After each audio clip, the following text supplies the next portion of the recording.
जय हिंद दोस्तों, कैसे हो। स्वागत है आपका हमारे होम ब्लॉग चैनल पर। दोस्तों आप अच्छे होंगे, स्वस्थ होंगे, बढ़िया होंगे। मैं कामना करता हूँ कि आप अच्छे स्वस्थ बढ़िया बने रहें। दोस्तों मेरी वीडियो को पूरा देखना, ज़रूर आपको कुछ शिक्षा मिलेगी। दोस्तों मैं एक किसान के बारे में बता रहा हूँ। दोस्तों किसान की दुर्दशा के बारे में, किसान के मन की बात के बारे में। इंसान का सपना ज़रूर पूरा होता है, इंसान का सपना ज़रूर पूरा होता है, लेकिन किसान का सपना कभी पूरा नहीं होता।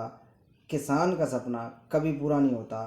किसान जब कड़ी मेहनत से, परेशानी से जब फसल तैयार करता है और की हुई फसल को जब मंडी में ले जाता है बेचने के लिए, तो बड़े खुश होते होते जाता है घर से।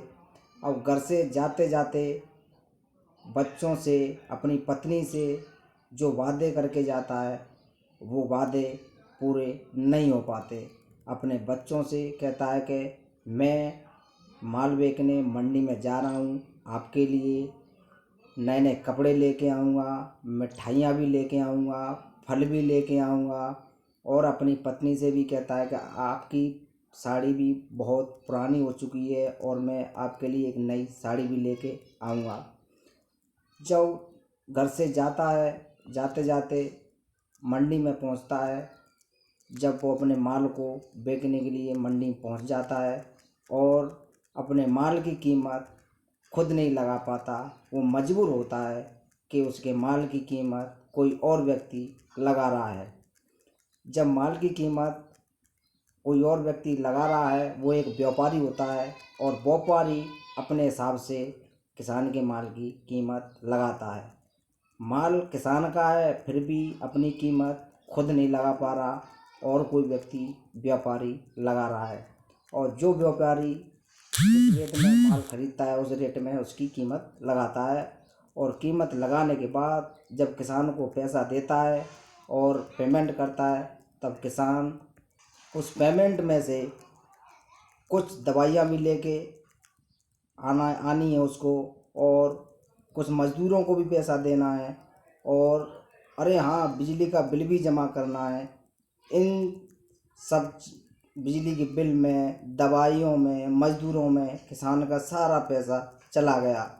जब घर से वो गया था तो बच्चों से, पत्नी से जो वादे करके गया था, अब वो वादों को कैसे पूरा करे, क्योंकि सारा पैसा तो उन्हीं में चला गया, बिजली के बिल, मज़दूरों में और दवाइयों में।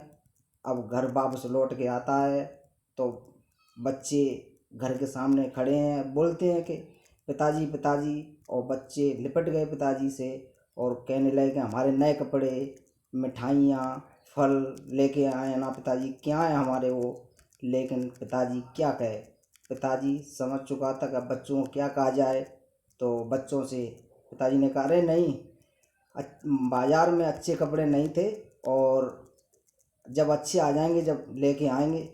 पत्नी समझ चुकी थी, क्योंकि पत्नी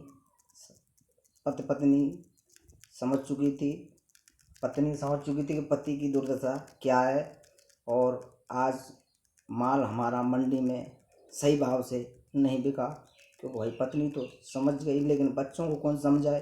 तब पत्नी ने बच्चों से कहा, अरे नहीं बेटे, बाद में आ जाएंगे, तुम भीतर जाओ, समझा के भेज दिया। और पत्नी वापस घर पे चली गई। और फिर इन सब में हताश होने के बाद बच्चे और पत्नी और किसान सब एक नए सवेरे से फिर फसल तैयार करने में जुट जाते हैं। ये होती है दोस्तों किसानों की दुर्दशा। ये तो कहते हैं कि जब किसान का माल की कीमत अपने हिसाब से नहीं लगती, एक पार्ले जी की पैकेट पर अपने हिसाब से कीमत लगती है, एक साबुन की टिकिया पर अपने हिसाब से कीमत लगती है, तो किसान के माल की कीमत वो खुद क्यों नहीं लगा पाता। ये यही दुर्दशा हो रही है हर किसान की पूरे भारत के अंदर।